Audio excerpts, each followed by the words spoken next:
그때 예수님께서 제자들에게 말씀하셨다. 나는 참 포도나무요, 나의 아버지는 농부이시다. 나에게 붙어 있으면서 열매를 맺지 않는 가지는 아버지께서 다 쳐내시고, 열매를 맺는 가지는 모두 깨끗이 손질하시어 더 많은 열매를 맺게 하신다. 너희는 내가 너희에게 한 말로 이미 깨끗하게 되었다. 내 안에 머물러라. 나도 너희 안에 머무르겠다. 가지가 포도나무에 붙어 있지 않으면 스스로 열매를 맺을 수 없는 것처럼 너희도 내 안에 머무르지 않으면 열매를 맺지 못한다. 나는 포도나무요, 너희는 가지다. 내 안에 머무르고 나도 그 안에 머무르는 사람은 많은 열매를 맺는다. 너희는 나 없이 아무것도 하지 못한다. 내 안에 머무르지 않으면 잘린 가지처럼 밖에 던져져 말라버린다. 그러면 사람들이 그런 가지들을 모아 불에 던져 태워버린다. 너희가 내 안에 머무르고 내 말이 너희 안에 머무르면 너희가 원하는 것은 무엇이든지 청하여라. 너희에게 그대로 이루어질 것이다. 너희가 많은 열매를 맺고 내 제자가 되면 그것으로 내 아버지께서 영광스럽게 되실 것이다. 주님의 말씀입니다. 그리스도님 참여합니다. 찬미 예수님.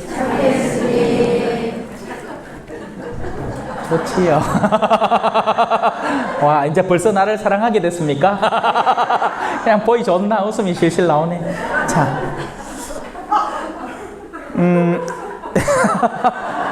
자. 오늘 복음에 조금만 집중해 봅시다. 자, 우리는 하느님께 청할 게 많죠? 많습니다. 청하고 싶은 게 너무너무 많죠. 다만 하나만 기억하면 됩니다.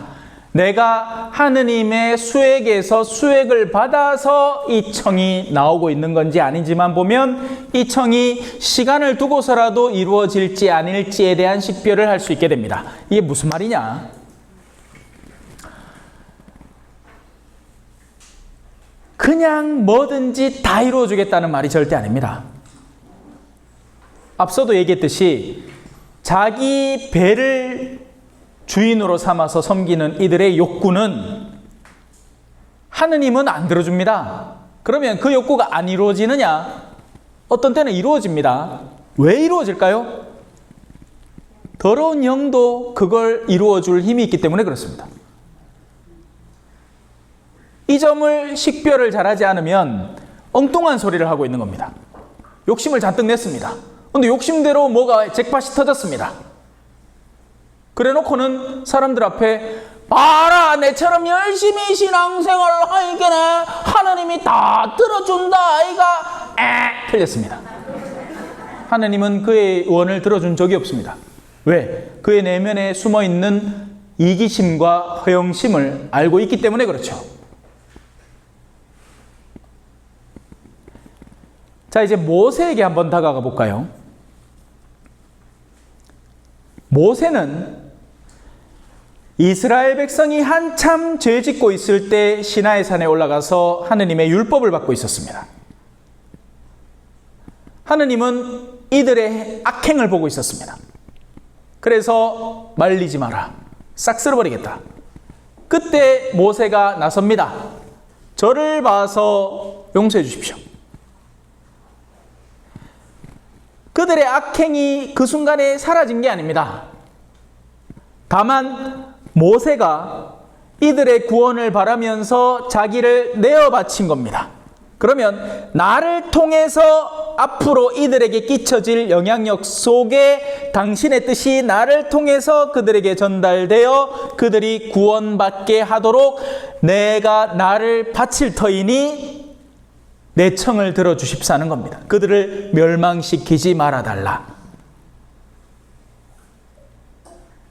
그 청은 이루어집니다.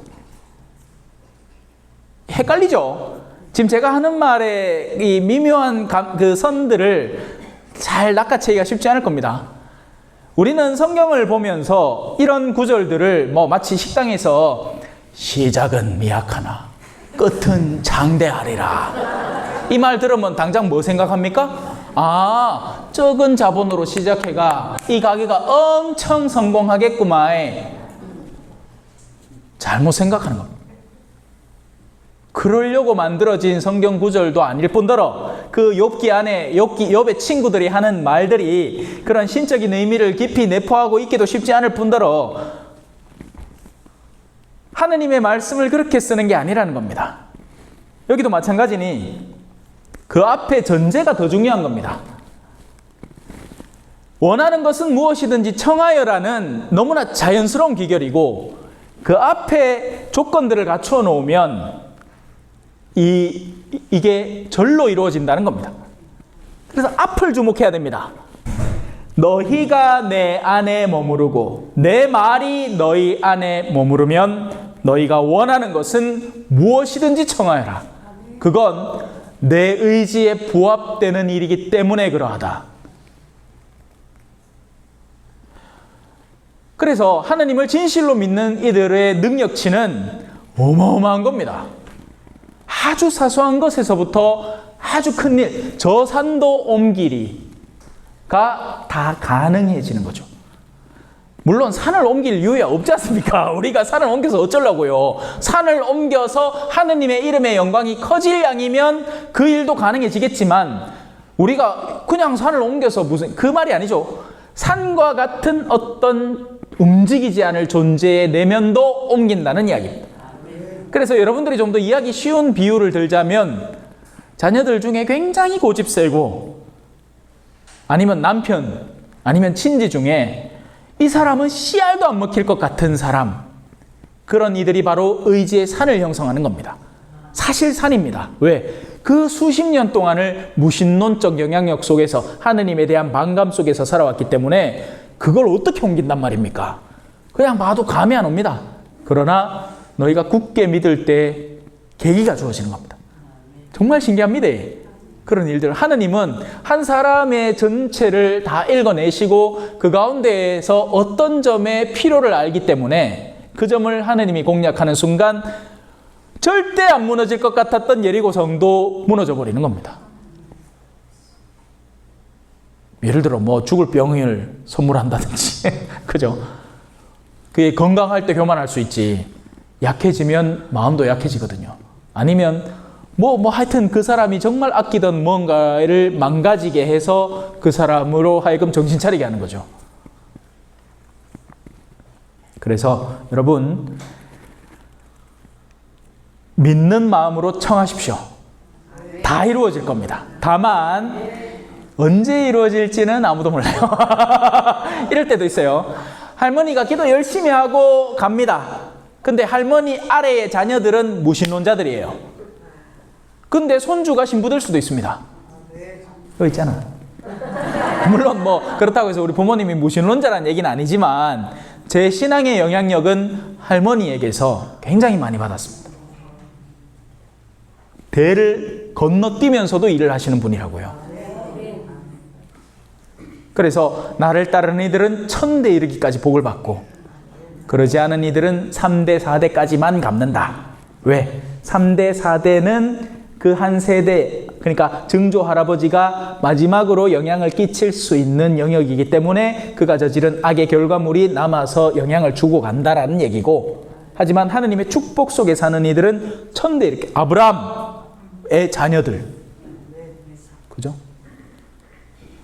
그래서 그 감을 잘 잡으면 우리가 세상 안에서 하고 싶은 것들이 참 많고 이루고 싶은 것들이 참 많지만 바오로 사도의 표현처럼 그런 것들이 다 쓰레기처럼 되어버리고 우리에게 마지막 남게 되는 단 하나의 희망은 하느님의 손 안에서 열매 맺기를 바라는 겁니다. 그리고 그 일은 크게 복잡하지도 않고 어렵지도 않으며 먼저는 여러분 스스로에서부터 시작할 수도 있고 가장 내 가까운, 내가 항상 마주하는 이들 안에서 꽃피게 할 수 있는 겁니다.